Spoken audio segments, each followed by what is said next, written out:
Kerala tutorial management association ഇന്നൊരു പത്രസമ്മേളനം വിളിച്ചതിൻ്റെ കാര്യം നമുക്കറിയാം. ഓണപരീക്ഷയ്ക്ക് പിന്നാലെ ക്രിസ്മസ് പരീക്ഷയുടെയും ക്വസ്റ്റ്യൻ പേപ്പർ ചോർന്നു.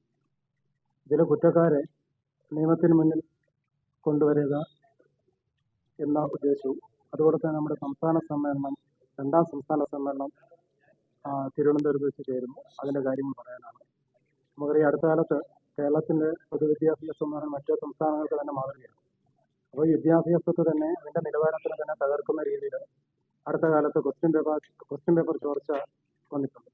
അപ്പോൾ നമ്മുടെ ആവശ്യം, സംഘടന ആവശ്യം എന്ന് പറഞ്ഞാൽ ഇതിൽ കുറ്റക്കാരെ നിയമത്തിന്മേൽ കൊണ്ടുവരിക എന്നുള്ളതാണ് നമ്മുടെ പ്രധാന ലക്ഷ്യം. അപ്പോൾ അതിൻ്റെ ബാക്കി കാര്യങ്ങളെല്ലാം നമ്മുടെ സംഘടന സംസ്ഥാന പ്രസിഡന്റ് ശ്രീ പ്രമോദ് പ്രഭാകർ ഉണ്ട്. ബാക്കി കാര്യങ്ങളെല്ലാം വിശദമായിട്ട് തന്നെ അദ്ദേഹം സൂചിപ്പിക്കുന്നതായിരിക്കും. ആദ്യമായി ഇന്നത്തെ ഈ ഞങ്ങളുടെ എളിയ പത്രസമ്മേളനം റിപ്പോർട്ട് ചെയ്യാൻ എത്തിച്ചേർന്നിട്ടുള്ള എല്ലാ ബഹുമാന്യ പത്രപ്രവർത്തകരെയും AKTMA സംസ്ഥാന പ്രസിഡന്റ് എന്നുള്ള നിലയിൽ ഞാൻ സ്വാഗതം ചെയ്യുന്നു. നിങ്ങളുടെ ഈ സഹകരണം തുടർന്നുള്ള ഞങ്ങളുടെ എല്ലാ പ്രവർത്തനങ്ങളിലും ഉണ്ടാകണം എന്നൊരു അഭ്യർത്ഥനയും ആദ്യമായി മുന്നോട്ട് വെക്കുകയാണ്. നിലവിൽ എന്നോടൊപ്പം all Kerala tutorial management association എന്ന സംഘടനയുടെ സംസ്ഥാന ജില്ലാ നേതാക്കന്മാർ വേദിയിലുണ്ട്. വളരെ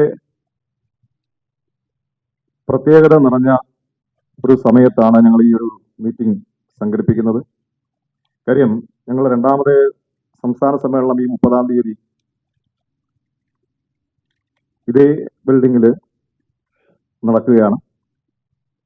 അപ്പൊ അതിനിടയിൽ തിടുക്കപ്പെട്ടതിന് ഇത്തരത്തിലൊരു സമ്മേളനം അല്ലെങ്കിൽ ഇത്തരൊരു മീറ്റിംഗ് എന്നുള്ളത് ചില വ്യക്തികൾക്കെങ്കിലും ഒരുപക്ഷെ ചിന്തിക്കുവാൻ ഇട നൽകും. നേരത്തെ ബഹുമാനായിട്ടുള്ള ജനറൽ സെക്രട്ടറി പറഞ്ഞതുപോലെ ഞങ്ങൾ ഇത്തരത്തിലൊരു പത്രസമ്മേളനം വിളിക്കുവാൻ ഇടയായ സാഹചര്യം ഈ കഴിഞ്ഞ ഓണപരീക്ഷാ കാലത്തും ക്രിസ്തുമസ് പരീക്ഷാ കാലത്തും നമ്മുടെ പൊതുവിദ്യാഭ്യാസ മേഖലയെ അപ്പാടെ തകർക്കുന്ന രീതിയിൽ ചോദ്യക്കടലാസ് ചോരുന്നതുമായിട്ട് ബന്ധപ്പെട്ട് സമൂഹത്തിലുണ്ടായിട്ടുള്ള ചില ചർച്ചകളാണ്. നിങ്ങൾക്ക് എല്ലാവർക്കും അറിയാം, കാലാകാലങ്ങളായി നമ്മുടെ പൊതുവിദ്യാഭ്യാസ രംഗവുമായി തോളോട് തോൾ ചേർന്ന് നിന്നുകൊണ്ട് കേരളത്തിന്റെ ഉന്നതമായ വിദ്യാഭ്യാസത്തിനും നമ്മുടെ ഭാവി തലമുറയെ വാർത്തെടുക്കുന്നതിനും അശ്രാന്തമായിട്ടുള്ള പരിശ്രമം നടത്തുന്നവരാണ് നമ്മുടെ സമാന്തര വിദ്യാഭ്യാസ മേഖലയിലെ അധ്യാപകർ ഓരോരുത്തരും. എന്നാൽ ഈ ചോദ്യപേപ്പർ ചോർച്ചയുമായിട്ട് ബന്ധപ്പെടുത്തി വളരെ അപ്രതീക്ഷിതമായി ഞങ്ങൾക്ക് ഞെട്ടൽ ഉളവാക്കുന്ന രീതിയിൽ അധികാര കേന്ദ്രത്തിൽ നിന്നും വന്ന ഒരു പരാമർശം എന്ന് പറയുന്നത് ചോദ്യപേപ്പർ ചോർച്ചയുമായിട്ട് ബന്ധപ്പെട്ട് നമ്മുടെ ട്യൂഷൻ സെന്ററുകളുടെ അല്ലെങ്കിൽ സമാന്തര വിദ്യാഭ്യാസ മേഖലകളുടെ പേര് വന്നു എന്നുള്ളതാണ്.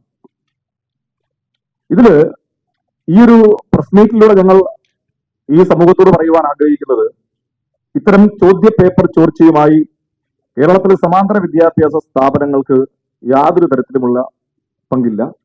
നമ്മുടെ സംഘടനയിൽ പ്രവർത്തിക്കുന്ന, നമ്മളുമായി സഹകരിക്കുന്ന ഒരു സമാന്തര വിദ്യാഭ്യാസ സ്ഥാപനവും ഈ ക്വസ്റ്റ്യൻ പേപ്പർ ചോർച്ചയിൽ യാതൊരു തരത്തിലും പങ്കെടുത്തിട്ടില്ല. അപ്പൊ അതുകൊണ്ട്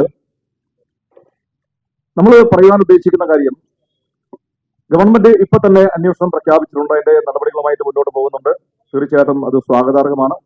നിഷ്പക്ഷമായിട്ടുള്ള ഒരു അന്വേഷണം നടക്കണം. ആ അന്വേഷണത്തിലൂടെ യഥാർത്ഥ കുറ്റക്കാരെ കണ്ടെത്തുകയും നമ്മുടെ കേരളത്തിന്റെ സമാന്തര വിദ്യാഭ്യാസ മേഖലയ്ക്ക് ഇപ്പോൾ വന്നിരിക്കുന്ന ആ ഒരു കളങ്കം, ഞങ്ങൾ ചെയ്യാത്ത ഒരു കുറ്റത്തിന് ഞങ്ങൾ പഴി കേൾക്കുന്ന ഈ ദുരവസ്ഥ എത്രയും പെട്ടെന്ന് ഇല്ലാതാക്കുകയും നമ്മുടെ സമാന്തര വിദ്യാഭ്യാസ മേഖല എക്കാലവും പ്രകീർത്തിക്കപ്പെടുന്നവർ ഏറ്റവും മികച്ചതായി മാറുകയും ചെയ്യണം. ഞങ്ങൾ നിങ്ങൾക്ക് നൽകിയിട്ടുള്ള ഈ രേഖയിൽ ഞങ്ങൾക്ക് കണ്ടെത്തുവാൻ സാധിച്ചിട്ടുള്ള ഞങ്ങളുടെ അനുമാനങ്ങൾ അധികാരി വർഗത്തിനായി സമർപ്പിക്കുവാൻ വേണ്ടി നിങ്ങൾക്ക് ഞങ്ങൾ ഏൽപ്പിച്ചിരിക്കുന്നത് ഈ പറയുന്ന ചോദ്യപേപ്പർ ചോർച്ചയുമായി ബന്ധപ്പെട്ട് ഞങ്ങൾക്ക് മനസ്സിലാക്കാൻ സാധിച്ചിട്ടുള്ള കാര്യങ്ങളാണ്. ഇതിൽ ഞാൻ ഓരോന്നും അക്കമിട്ട് നിരത്തിയിട്ടുണ്ട്. ഇപ്പോ ഓൺലൈൻ ഭീമന്മാർ എന്ന് തന്നെ ഞങ്ങൾക്ക് പറയേണ്ടതായിട്ട് വരും. ഞങ്ങളുടെ നിത്യജീവിതത്തിന് പോലും വകയില്ലാതാക്കുന്ന തരത്തിൽ സാങ്കേതിക വിദ്യയുടെ വളർച്ച തീർച്ചയായും നല്ല കാര്യം തന്നെയാണ്. നമ്മുടെ വിദ്യാഭ്യാസ മേഖലയിലും എല്ലാ മേഖലയിലും സാങ്കേതിക വിദ്യയുടെ വളർച്ചയുണ്ട്. പക്ഷേ അത് ഒരു വിഭാഗം ഇതേപോലെ കാലാകാലങ്ങളായി സമാന്തര വിദ്യാഭ്യാസ രംഗത്ത് പ്രവർത്തിക്കുന്ന, സമൂഹത്തിന് നന്മ ചെയ്യുന്ന, അതുപോലെ ഒരുപാട് കുടുംബങ്ങളെ പോറ്റുന്ന ഞങ്ങളെപ്പോലെയുള്ള സമാന്തര വിദ്യാഭ്യാസ സ്ഥാപനങ്ങൾക്ക് പ്രവർത്തിക്കാൻ പോലും ആകാത്ത വിധത്തിൽ കടന്നുകയറ്റം നടത്തിക്കൊണ്ടിരിക്കുന്ന ഓൺലൈൻ ഭീമന്മാർക്ക് സഹായം ചെയ്യുന്ന തരത്തിൽ ഇത്തരത്തിലൊരു ചോദ്യപേപ്പർ ചോർച്ചയുമായിട്ട് ബന്ധപ്പെട്ട ഒരു വിഷയം വന്നു നിൽക്കുമ്പോൾ ആകെപ്പാട് ഞങ്ങൾക്ക് ജീവിക്കാനായിട്ടുള്ള ബുദ്ധിമുട്ടുണ്ട്. അതിന്റെ കൂടെ അതും ഇത്തരം ഓൺലൈൻ സ്ഥാപനങ്ങളുടെ പ്രവർത്തനത്തിലൂടെയാണ് അത് സാധ്യമാകുന്നത്.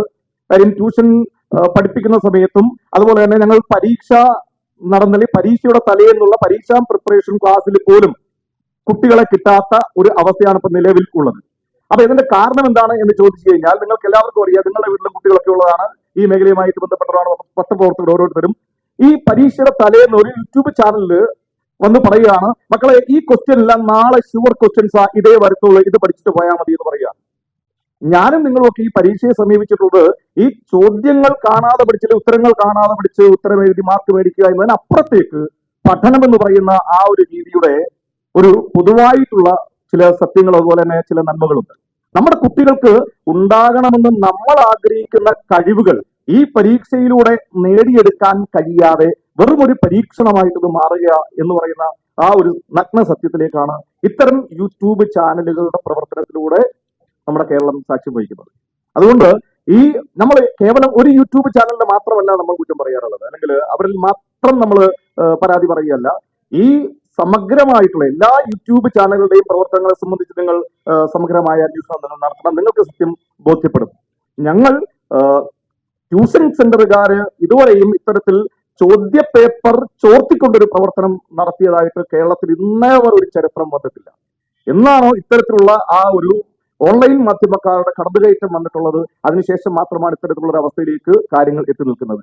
അതുകൊണ്ട് ഞങ്ങൾക്ക് ചൂണ്ടിക്കാണിക്കുവാനുള്ളത്, ഞാൻ ആദ്യം തന്നെ ഒന്നാമത്തെ ഒരു പോയിന്റാണ് പറയുന്നത്, ഈ ചോദ്യപേപ്പർ ചോർച്ചയുമായിട്ട് ബന്ധപ്പെട്ട അധ്യാപകരും ഹെഡ് മാസ്റ്റർമാരും പ്രിൻസിപ്പൽമാരും അവരവരുടെ മീറ്റിങ്ങുകളിൽ പല പ്രാവശ്യം അതിന്റെ കാരണങ്ങളെ സംബന്ധിച്ച് ഗവൺമെന്റിനോട് പറഞ്ഞിട്ടുണ്ട്. നടപടി ഒന്നും ഉണ്ടായിട്ടില്ല. അതാണ്ട് ഇപ്പൊ നിലവിലിരിക്കുന്ന ആ ചോദ്യപേപ്പറിന്റെ ആ ഒരു കൈമാറ്റത്തെ കുറിച്ചുള്ള കാര്യം രണ്ടാമത്തെ പോയിന്റിൽ പറയുന്നുണ്ട്. അതായത് ആദ്യകാലങ്ങളിൽ സംസ്ഥാന തലത്തിൽ ചോദ്യപേപ്പർ തയ്യാറാക്കുകയും അത് അധ്യാപക സംഘടനകൾക്ക് പ്രിന്റ് ചെയ്ത് കൊടുക്കുകയും ചെയ്തിരുന്നു.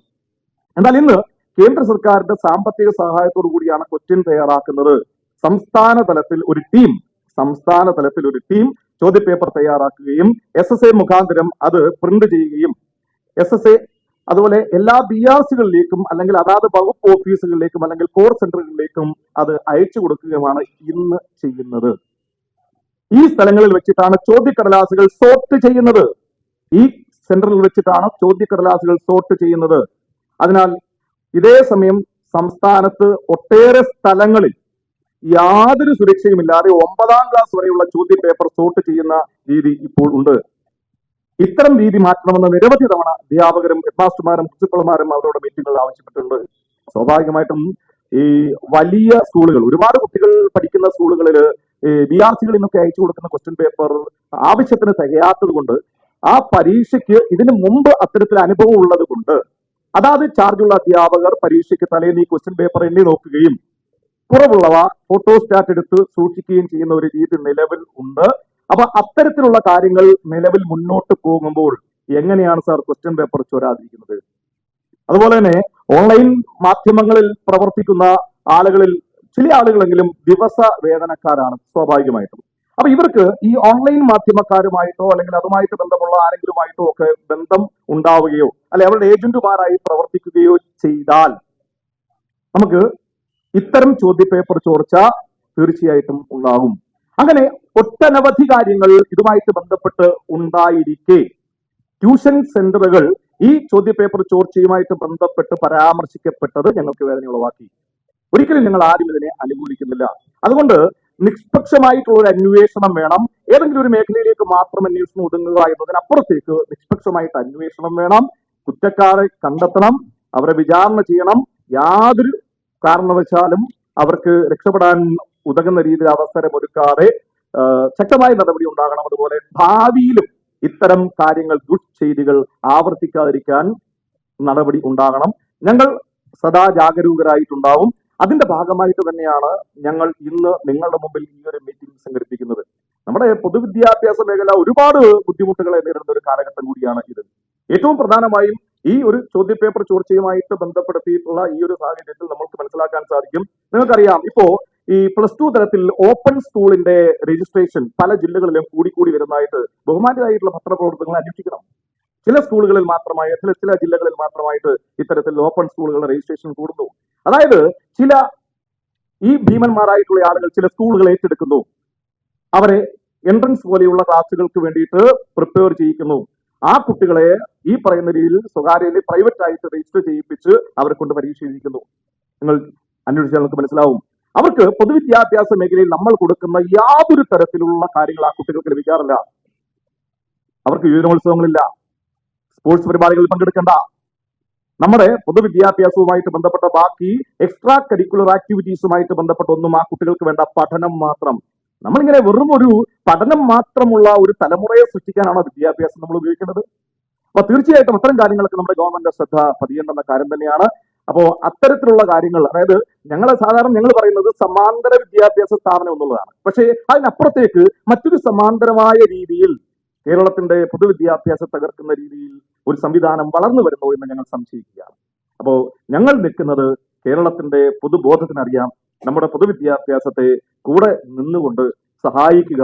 ഞങ്ങൾക്ക് ജീവിക്കണം, ഞങ്ങളുടെ തലമുറയ്ക്ക് ജീവിക്കണം, ഞങ്ങളുടെ വിദ്യാർത്ഥികൾ ഏറ്റവും മികച്ചവരായിട്ട് മാറണം, ഭാവി തലമുറയെ സൃഷ്ടിക്കുന്നവർ എന്നാണ് നമ്മുടെ ഈ ഒരു അധ്യാപക വിഭാഗത്തെ അറിയപ്പെടുന്നത്. അതുകൊണ്ട് തന്നെയാണ് ഞാനും നിങ്ങളും ഇന്ന് ഈ വേദിയിൽ ഇരിക്കുന്നുണ്ട് എങ്കിൽ ഒരു നല്ല അധ്യാപകന്റെ, ഒരു അധ്യാപികയുടെ ആ ശക്തമായിട്ടുള്ള ഒരു ദീർഘവീക്ഷണം നമ്മുടെ പിന്നിലുണ്ട് എന്നുള്ളത് യാഥാർത്ഥ്യമാണ്. അതുകൊണ്ട് നമ്മുടെ കേരളത്തിലെ ഇനി വരുന്ന തലമുറയെ രക്ഷിക്കാനെങ്കിലും അവരെ നല്ല ശീലം പഠിപ്പിക്കുവാനെങ്കിലും ഇത്തരം ദുഷ്ചെയ്തികളെ ശക്തമായി എതിർക്കുകയും തീർത്തും നല്ല രീതിയിൽ, കുറ്റമറ്റ രീതിയിൽ നമ്മുടെ പരീക്ഷാ സംവിധാനത്തെ കൊണ്ടുപോവുകയും ചെയ്യണം. അതുകൊണ്ട് ബഹുമാനിയായി നിങ്ങളുടെ ഓരോ ആളുകളോടും എനിക്ക് പറയുവാനുള്ളത്, ഈ ക്വസ്റ്റ്യൻ പേപ്പർ ചോർച്ചയുമായി ബന്ധപ്പെട്ട് AKTMA ബന്ധമുള്ള ഒരു സ്ഥാപനങ്ങളും ഇല്ല. അന്വേഷണം നടക്കട്ടെ, എല്ലാവരും അന്വേഷണത്തിന്റെ പരിധിയിൽ വരട്ടെ, നിഷ്പക്ഷമായി അന്വേഷണം നടക്കട്ടെ. അതുപോലെ ഇതിനുശേഷം ഞങ്ങൾ ഈ സെക്രട്ടേറിയറ്റ് പഠിക്കൽ ഒരു ഉപരോധ സമരം കൂടി നടത്തുന്നുണ്ട്. നിങ്ങൾ എല്ലാവരുടെയും സഹകരണം അതിനുകൂടി ഉണ്ടാവണം. അതുപോലെ തന്നെ നമ്മുടെ ഈ നമ്മുടെ രണ്ടാമത്തെ AKTMA സംസ്ഥാന സമ്മേളനം നടക്കുകയാണ്. IB സതീഷ് MLA ആണ് ഉദ്ഘാടനം ചെയ്യുന്നത്. ഈ ഒരു പരിപാടിക്ക് കൂടി ഞങ്ങൾ മുൻകൂട്ടി തന്നെ നിങ്ങളെ സ്വാഗതം ചെയ്യുകയാണ്. നിങ്ങളുടെ ശക്തമായിട്ടുള്ള സഹകരണം നിങ്ങളോടൊപ്പം ഉണ്ടാവണം. അതുപോലെ തന്നെ ഇതിനകത്ത് നമ്മൾ 100 വർഷം പൂർത്തിയാക്കി ഈ മേഖലയിൽ ഞങ്ങൾക്ക് മുന്നേ ഒരു പന്ഥാവ് വെട്ടിത്തെളിച്ച് ഞങ്ങൾക്ക് മുന്നേ സഞ്ചരിച്ചിട്ടുള്ള അവർ കോളേജിന്റെ ആ ഒരു സ്ഥാപക നേതാവിലെ പ്രിൻസിപ്പാളിന് ഞങ്ങളൊരു ആദരവ് കൂടി ആ സമയത്ത് കൊടുക്കുന്നുണ്ട്. അത് കൂടാതെ 40 വർഷമായി സ്ഥാപനം നടത്തുന്ന എല്ലാ സമാന്തര വിദ്യാഭ്യാസ സ്ഥാപനത്തിലെയും അധ്യാപകരുടെ പ്രിൻസിപ്പൽമാർക്കും ഞങ്ങളൊരു ആദരവ് ആ സമയത്ത് കൊടുക്കുന്നുണ്ട്. അപ്പോൾ സ്വാഭാവികമായിട്ടും ഇത്തരത്തിൽ കേരളത്തിന്റെ വിദ്യാഭ്യാസ ചരിത്രവുമായിട്ട് ബന്ധപ്പെട്ട് കുട്ടി വായിക്കേണ്ടുന്ന പേര് തന്നെയാണ് ഞങ്ങളുടേതും. അതുകൊണ്ട് ഇത്തരം കാര്യങ്ങളെ ഞങ്ങൾ എല്ലാവരും ഒരേ സ്വരത്തിൽ അതിശക്തമായിട്ട് വിമർശിക്കുകയാണ്.